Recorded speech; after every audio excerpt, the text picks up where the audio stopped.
2রা মে 2011 রাত 1টা পাকিস্তানের অ্যাবোটাবাদে দুটো আমেরিকান ব্ল্যাক হক হেলিকপ্টার ল্যান্ড করে,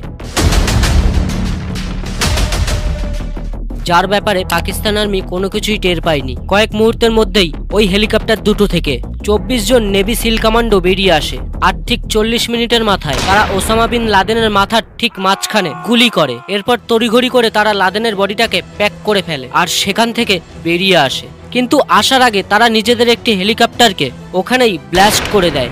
প্রশ্ন হলো, কিন্তু কেন? আর যে লাদেনকে আমেরিকা গত 10 বছর ধরে খুঁজছিল, সে কেন পাকিস্তানে গা ঢাকা দিয়েছিল? বন্ধুরা, আমেরিকা কিভাবে লাদেনের লোকেশন খুঁজে পেয়েছিল আর কেন লাদেনকে হত্যার পর তাকে সমুদ্রে কবর দেওয়া হয়েছিল?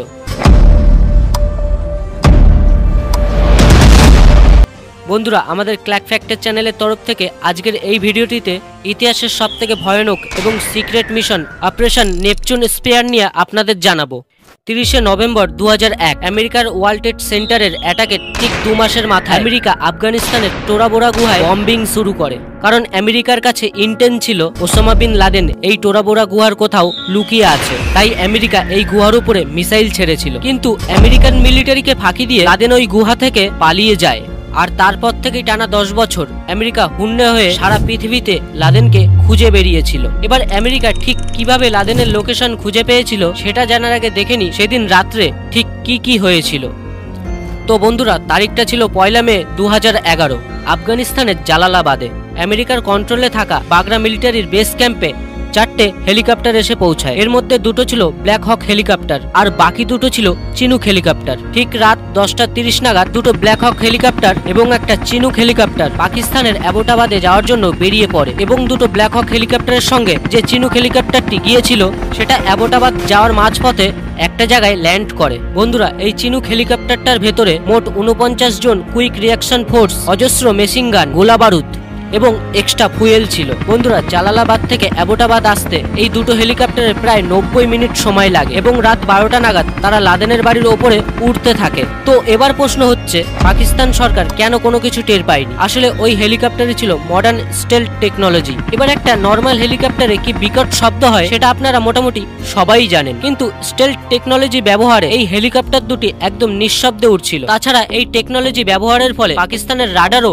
এই হেলিকপ্টার দুটোকে ডিটেক্ট করতে পারেনি। এই হেলিকপ্টার দুটোর গায়ে এক্সট্রা ফ্যাব্রিক দিয়ে কোট করা ছিল, যাতে রাত্রিবেলা খালি চোখে সহজেই এই হেলিকপ্টার দুটোকে দেখা যাবে না। এবার প্ল্যানিং অনুযায়ী প্রথম হেলিকপ্টারটা লাদেনের বাড়ির কম্পাউন্ডে ল্যান্ড করার জন্য রেডি হয়েছিল। কিন্তু এই সময় এমন একটা ঘটনা ঘটে যে নেভি সিল অফিসাররা ভাবে তাদের এই মিশন হয়তো এখানেই ভেস্তে যাবে, কারণ হেলিকপ্টারটা ল্যান্ড করার সময় এখানে একটা এয়ার হটেস্ট রিং তৈরি হয়েছিল। বন্ধুরা, এটা এমন একটি কন্ডিশন যেখানে অশান্ত বায়ু হঠাৎ একটি ঘূর্ণিঝড়ের সৃষ্টি করে। এতে বায়ুর চাপ হঠাৎ করে কমে যায়। এর ফলে হেলিকপ্টারের যে রোটর এবং ব্লেড থাকে সেগুলো হঠাৎই কাজ করা বন্ধ করে দেয়। এখানে একটি ব্ল্যাক হক হেলিকপ্টারের সাথে ঠিক একই ঘটনা ঘটেছিল, যার ফলে শেষ পর্যন্ত ওই ব্ল্যাক হক হেলিকপ্টার মুখ থুবড়ে নিচে এসে পড়ে আর হেলিকপ্টারের পেছনের অংশ কম্পাউন্ডারের দেওয়ালে 45 ডিগ্রি কোণ করে ক্রাশ করে। তবে স্বস্তির বিষয় ছিল এর ফলে কোনো ভয়ানক ব্লাস্ট হয়নি, যার ফলে সিলস মেম্বারদের সবাই বেঁচে গেছিল। তবে এই ইনফরমেশন সাথে সাথে জালালাবাদে তাদের বেসে পাঠিয়ে দেওয়া হয়।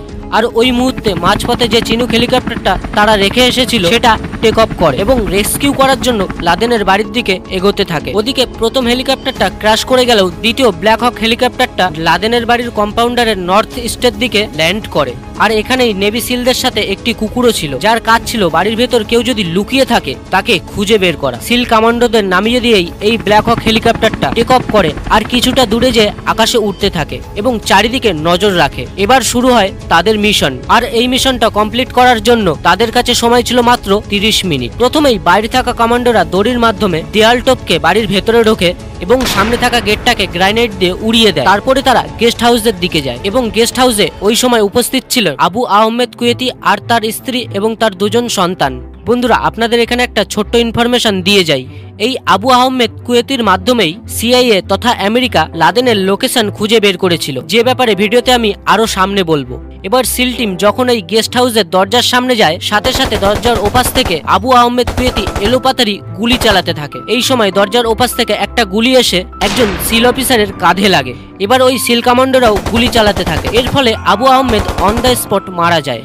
সিল অফিসাররা এবার কুয়েতের ওয়াইফ আর তার দুজন সন্তানকে এক জায়গায় জড়ো করে আর তাদের ওপর নজর রাখতে থাকে, যাতে এরা কোনোভাবে মিশনে কোনো রকম বাধা না সৃষ্টি করতে পারে। নেভি সিল এইবার এই বাড়িটার ইলেকট্রিসিটি অফ করে দেয়, যাতে বাড়ির মধ্যে থাকা সদস্যরা অন্ধকারে পথ খুঁজে না পায়। তবে যেহেতু সিল কমান্ডোদের কাছে নাইট ভিশন গোগলস ছিল, তাই তারা কিন্তু সবকিছু ক্লিয়ারলি দেখতে পারছিল। এই মুহূর্তে বাড়ির মেন কম্পাউন্ডারের ভেতরে থাকা 4 জন সিল কমান্ডো ভেতরের দিক থেকে দরজা খুলে দেয়, যাতে বাকি সিল অফিসাররা বাড়ির ভেতরে প্রবেশ করতে পারে। এই সময় কয়েকজন কমান্ডো বাড়ির বাইরে বিভিন্ন জায়গায় ছড়িয়ে পড়ে এবং নজরদারি রাখতে শুরু করে, যাতে এই বাড়ি থেকে কেউ বাইরে পালিয়ে যেতে না পারে। তার সাথে তারা এটাও নজর রাখছিল যাতে পাকিস্তানি আর্মি এখানে না চলে আসে। এবার সিল কমান্ডোরা মেইন বিল্ডিং এর ফার্স্ট ফ্লোরের দিকে যায়। এই সময় ওই ফ্লোরে ছিল কুয়েতির ভাই আবরা এবং তার ওয়াইফ বুসরা আর তার বাচ্চারা। সিল অফিসাররা আবরাকে গুলি করতে যায়, কিন্তু সেই মুহূর্তে তার ওয়াইফ বুসরা তার সামনে ঝাঁপিয়ে পড়ে আর সেই গুলি যে বুসরার গায়ে লাগে আর সে অন দ্য স্পট মারা যায়। কিন্তু সেই মুহূর্তের সুযোগ নিয়ে আবরা নিজের কাছে থাকা AK-47 রাইফেল দিয়ে সিল কমান্ডোদের ওপর গুলি করতে যায়, কিন্তু সে সেদিন আর গুলি করার সুযোগ পায়নি, কারণ সিল কমান্ডোদের গুলি কয়েক মুহূর্তের তার শরীরটাকে ঝাঁঝরা করে দেয়। এরপর এই রুমের সব বাচ্চাদের প্রথমে থাকা গেস্ট হাউসে নিয়ে যায়, যেখানে কুয়েতির বাচ্চা এবং তার ওয়াইফ ছিল। এবার সিল অফিসাররা সেকেন্ড ফ্লোরের দিকে যায়। এই ফ্লোরে ছিল লাদেনের ছেলে খালিদ। চারিদিকে অন্ধকার এবং গুলির আওয়াজ শুনে খালিদ ভয় পেয়ে যায়। এই সময় সিল অফিসাররা সিঁড়ির কাছে দাঁড়িয়ে খালিদের আসার জন্য অপেক্ষা করতে থাকে, কিন্তু বেশ কয়েক মিনিট পার হয়ে গেলেও খালিদ নিচে আসে না। এই অফিসারদের সাথে একজন ইন্টারপ্রেটার বা ট্রান্সলেটারও ছিল।